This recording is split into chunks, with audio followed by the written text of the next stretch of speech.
Scouting. I think scouting is really important for people who are just starting out and have no idea where to go. If you have Google Earth or if you have Onyx Hunt and you're looking where to trap beaver, beaver dams are so easy to find. Look on any Google Earth, look at wetlands, and if you see a straight line, that's an old beaver dam, and I guarantee you that's a wetland where even if that's not a current beaver dam that's utilized, there's going to be beavers in there somewhere, and you're probably going to be able to find beaver up or down that stream. If you're looking for otter, find a location where two river streams kind of connect. If it's a river system and there's an oxbow where a river kind of goes like this and it comes back and those two rivers kind of go like that, there's going to be a crossing somewhere in there. Try to find where two water systems get close by because they're going to be connecting, and I guarantee you that river or those otters are going to be crossing over there. And so those are great locations to start scouting or start looking at when you're looking for otter. A lot of people will just find a culvert or a quick culvert or something like that. It's not a bad spot, but good crossovers are really, really successful spots usually. Bank sets, like beaver, you would not guess, like if you're running river systems, beaver, it may not be apparent that beaver are there because there's not lodges often. They'll usually lodge up in the side of banks instead. But in the fall, what you can do is you can look for caches instead. They'll still have areas where they'll cache their food, so you'll find a bunch of sticks in the water that may or may not look like dams. They're going to have areas around it that are going to look like that they're going to have a lodge nearby. Still throw some caster, make your own caster set. You don't have to have a run everywhere, you can just find one. Use your nose, try to find or smell caster in an area and just throw out traps. Sometimes trapping is just a numbers game. The more you throw out, the luckier you get, the more you'll make mistakes and learn from them. So. You ever sit on sets on the end of a slide? On a bank slide? Yes. Oh yeah. Yep.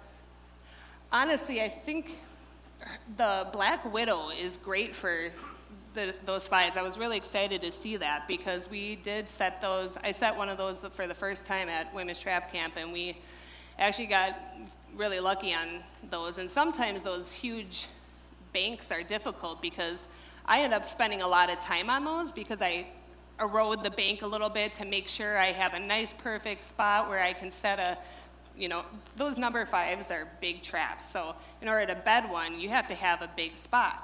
And so I spend a lot of time making sure I have a huge spot for my big trap that's perfectly set. And with those Black Widows now, you can just pop one in, and it's a beautiful spot that you spend half the time setting now. And so, yeah, I set a lot of those on river systems. It's just I spend a lot more time doing it. Yeah. And the other thing that I've learned, we put a lot of trail cameras out, and I thought I was doing pretty good, and then I put trail cameras out, and then I realized I don't know anything because it's amazing what you see on a camera, but like you mentioned, the slides are usually wider open, they're not as narrow. I think it's important to add some blocking to narrow that beaver up as they swim into the set. Also, a lot of times on the trail cameras, you've got your caster set there on the bank, and you'll see the beaver swim by, and you can tell that they're smelling something. They're slowing down out in the water. They might get out of the water down the bank, and come up on land and come to your caster mound set, and then you're gonna wanna try to get them as they go back into the water. So I've seen a lot of, you've got your set there on the foothold set, and it's either wide open, which leaves them lots of room to go in and out and around.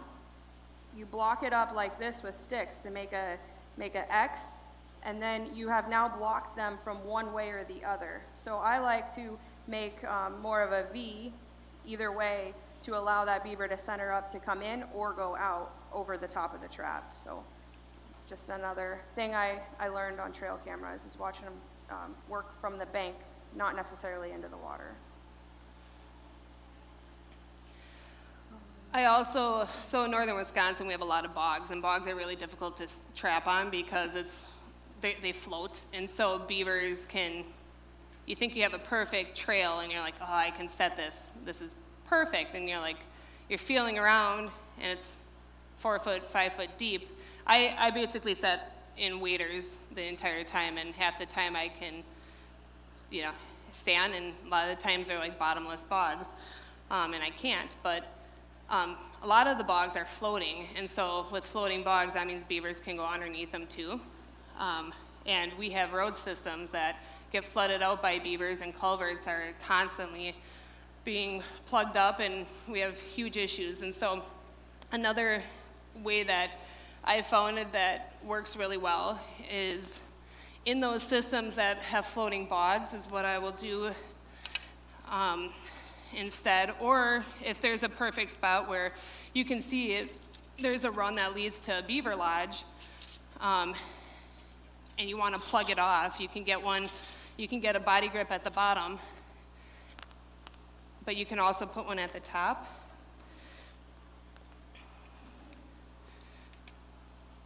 Actually, yours already set. I'm just going to use yours.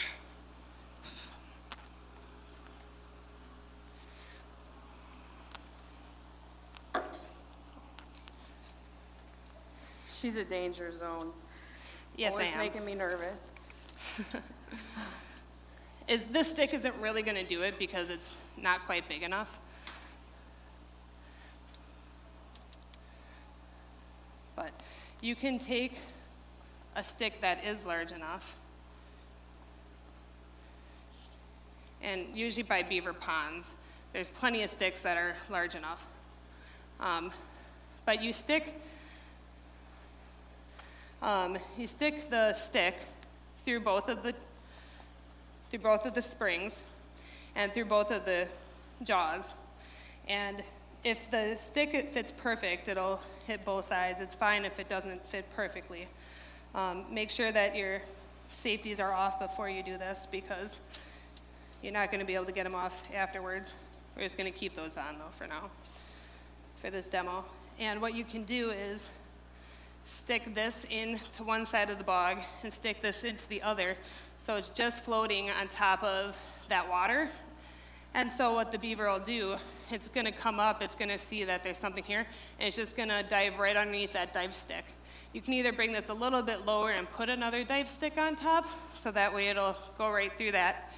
And if there is a spot where it's maybe 4 foot, 3 feet deep, you can have another conibear right on body grip right underneath that, so that way there's two of them if it leads to a lodge and it's not a floating bog situation where there's only one way in and one way out. That way you have an opportunity to get two in one trap. But in a floating bog situation, this is like one of the only ways that, outside of like footholds, if you want to use body grips, it's one of the only ways that you can do it on a dike system where there's really no way to get into like into rocks. So, and this system works too in many areas. You can, you can do it like that. You can put it in the ground like that. You can put, you can wire aspen or birch sticks right to the trigger wires and put it 15 feet from, like under the ice, 15 feet from your lodge or 20 feet from your lodge, between that and your cache. You could use it in the culvert too. You could center it up in the culvert if you've got a culvert running through. Culvert runs. The J3 rods work just, the Haggerty rods work similar systems. So if you have those already and you can't find a stick, you can flip the rods over and use it the same way.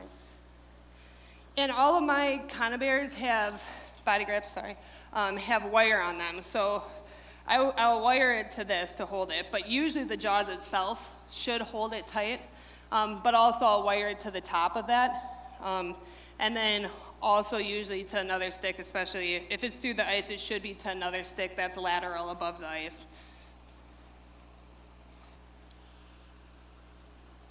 Great.